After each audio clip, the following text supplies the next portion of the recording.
Alright, let's talk extreme ownership. The idea of extreme ownership, we're not dealing with facts here. The idea of extreme ownership is to give ourselves a mindset, a thinking process that enables us to be as competent as possible in any given situation. So something can happen externally. You can be raised in a certain household, something can happen to you. You can be in a certain accident.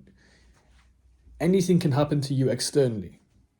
Now, you can say, oh, this thing happened to me, and you would be correct. Factually, you'd be correct. Yes, this thing did happen to you. But if we're looking at this from a place of, how can I frame this in the way that makes me the most competent and the most effective in this situation to deal with it, and by extension, make me more useful to myself and to the people around me? How can I think about this? Now, instead of putting the power in all the things that happen externally, what can I do internally in order to change the situation, even if it's by 1%? So, for example, I step out onto the road and a bike comes out of nowhere and hits me, and now my leg's broken. Oh, the bike came out. The guy wasn't wearing any fucking reflective tape, no lights, didn't ring his bell. He didn't look before turning the corner. He was doing this, doing that. And I'd be right in saying that. But that gives all the power to external happenings. And I can't control that, right? There's always shit going on. I can't control the external. I can't control that person on the fucking bike. He's doing his thing, or she's doing his thing. All right, so what can I do? Okay, well, I stepped onto the road. Did I have headphones in? Because if I've got headphones in, I can't hear shit. Did I look both ways? Did I have my fucking glasses on? Because maybe that makes it a bit blurry. Was my nose blocked? Maybe I could have fucking smelt the geezer. All right, there's so many different things that I could do. And if I'm not aware of them at first, if I'm thinking from a place of, okay, what could I have done?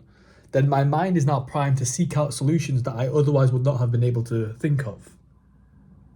Okay, so by looking for solutions, by understanding that I hold the power to take control of this in some aspect, my mind now considers the idea that there are now solutions open. And lo and behold, you'll fucking find them. You'll find ways in which you can improve.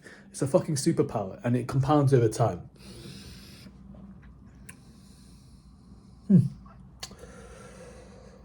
Indeed, indeed.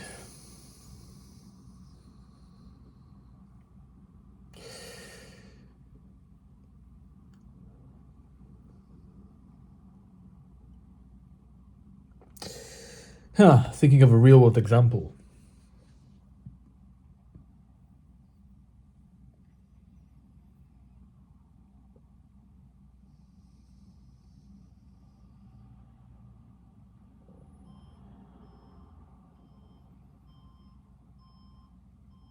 Being strategic with this, with what example I use, because of the timing at which I'm uploading this.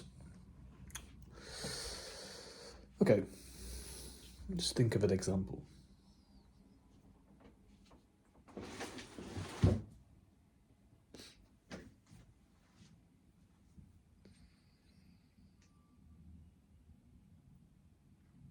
Transitioning out of dentistry into sales. Dentistry, extremely safe, extremely comfortable profession, and then further on down the line, let's give or take 10 years, can eventually progress to opening my own dental clinic and running my own business. So let's think about it. The end goal is to open your own business, right? Open my own business. Why did I go into dentistry? Like, why did I consciously choose to go into dentistry? Now, fact of the matter is, it wasn't to please my parents or to fulfill familial obligations. It was because, to me at the time, it was the best move on the board. So from the age of 16 to 22, my entire personality I consciously built around pro wrestling, right? So pro wrestling was what I started doing when I was 16. It's literally all I thought about. My mindset that I developed at the time was any feedback that does not directly relate back to improving my craft as a pro wrestler, I instantly discard. So who was I studying when I was doing this? Mostly Dorian Yates. His single-minded approach. In my opinion, this approach means it allows you to progress extremely rapidly. However, huge ass blind spots. So what I was doing was, everything in terms of pro wrestling I was taking on board, everything else I was fucking filtering out. So all the red flags in my life, all the things that needed attention, I discarded like that. There were things that I was doing wrong that I wasn't paying attention to. Even in terms of social situations, right? I was not paying attention to any social feedback in terms of how I was speaking, how I was engaging in group discussions, how I was coming across. Literally anything that did not directly link to my craft as a pro wrestler, I discarded. Okay, and then at 22, I realized I don't want to do pro wrestling anymore. Because I took a look at the people and I took a look at the culture.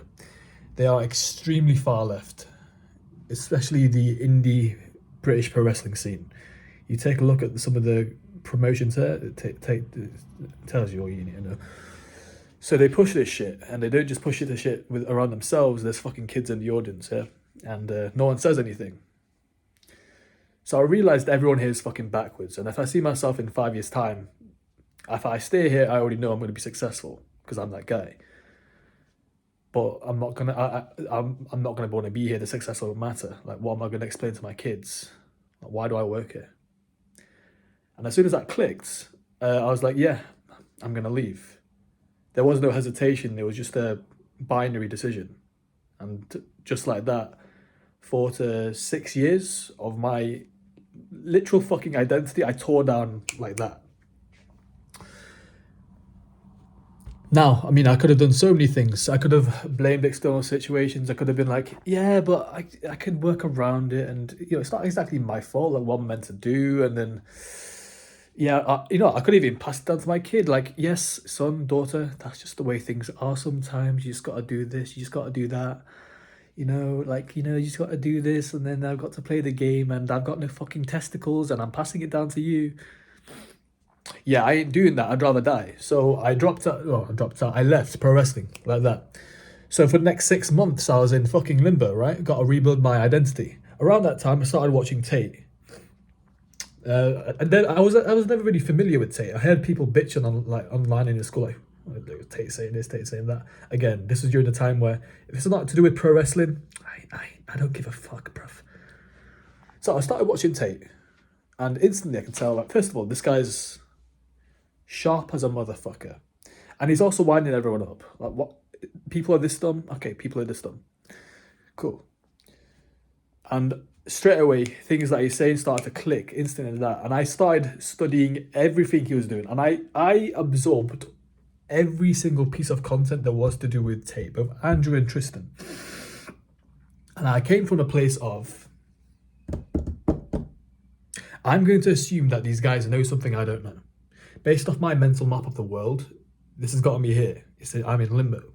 These guys have the things that I want. They are who I want to be, roughly speaking, in terms of success and in terms of skill level. So I'm going to assume that these people know something that I don't know. So I'm going to absorb everything they do. Mannerisms, facial expressions, speech patterns, fucking everything. Especially core beliefs and values. And how they interact with themselves and in the world, because there's something there. And that's what I did. Literally brainwashed myself watching this shit 24/7. I'd fucking take a nap. I'd be listening to Tate talk about some stuff. And then there are a few other people that I found as well. None of them as significant. But, I mean, in that situation, what could I have done? Could I blame my parents? Oh, they did this, they did that. Oh, they're arguing. What good does that do? What am I gonna do? Curl up and fucking die? Give power to a situation that I don't really control. Like, how am I meant to help my parents with that? Now we're just all crabs in the bucket. I can't do shit. Extreme ownership.